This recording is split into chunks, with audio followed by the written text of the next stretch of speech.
There are many opportunities to visit Chichen Itza from Cancun. It is one of the most visited tourist sites in Mexico, and tour buses stream there daily. We opt for the freedom of a rental, as we want to visit a few places on our overnight trip. We decide to stay at the Mayaland Resort Lodge, adjacent to Chichen Itza Archaeological Park. The lodge has an exclusive private entrance to the Maya temples, so when the park opens at 8, we're some of the first ones in. Essentially, you have 2 hours to enjoy Chichen Itza with modest crowds until the tour buses start rolling in at 10. Chichen Itza was a major focal point in the northern Maya lands from about our AD 600 to 1200. It was one of the largest Maya cities and had one of the most diverse populations in the Mayan world. There are 2 large sinkholes called cenotes at Chichen Itza that would have provided plentiful water year-round, making it an attractive place for settlement. It was also well positioned at the intersection of trade routes, so they could deal with locally unavailable resources such as obsidian from Mexico and gold from Central America. Chichen Itza declined as a regional center by 1250. Even then, the city may not have been abandoned.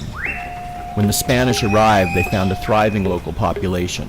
The Spanish conquistadors marched on Chichen Itza in 1533. At first, they encountered little resistance and divided up the land between the soldiers. The Maya became more hostile over time, and eventually they laid siege to the Spanish, cutting off their supply lines to the coast, forcing them to barricade themselves amongst the ruins of the ancient city. Months passed, but no reinforcements arrived. They were forced to abandon Chichen Itza in 1534 under cover of darkness. The Yucatan Peninsula is a limestone plain with no rivers or streams. The region is pockmarked with natural sinkholes. The Cenote Sagrado, which is 60 meters in diameter and surrounded by sheer cliffs, was once the site of pilgrimage for ancient Maya people. They would conduct sacrifices during times of drought. Archaeological investigations support this, as thousands of objects have been removed from the bottom of the cenote, including materials such as gold, jade, flint, obsidian, as well as the skeletons of children and men.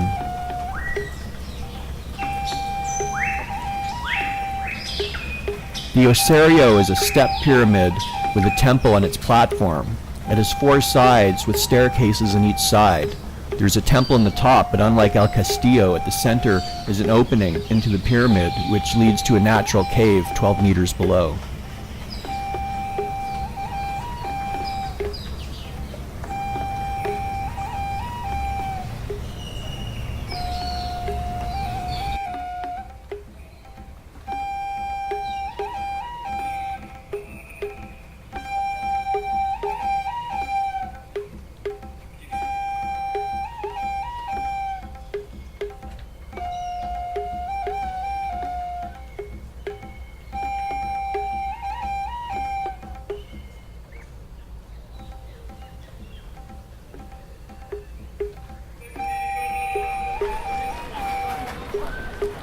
El Castillo is the temple of Kukulkan, a Mayan feathered serpent deity similar to the Aztec Quetzalcoatl.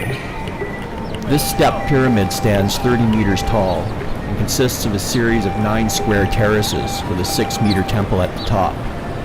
Inside the temple chamber was a Chocmal statue. The Chocmal is a rain and thunder god, which can be found chilling in different parts of the Chichen Itza complex. On the spring and autumn equinoxes, in the late afternoon, the northwest corner of the pyramid casts shadows that look like serpents wriggling down the staircase, a representation of the feathered serpent god.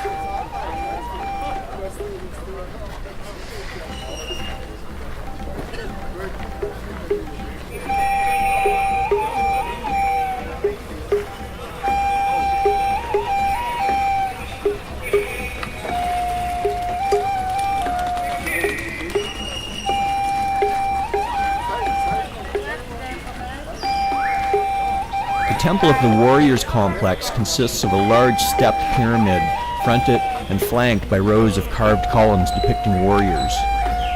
At the top of the stairway of the pyramid is a chalk mall. Along the south wall of the Temple of Warriors are a series of what are today exposed columns, although when the city was inhabited, they would have supported an extensive roof system.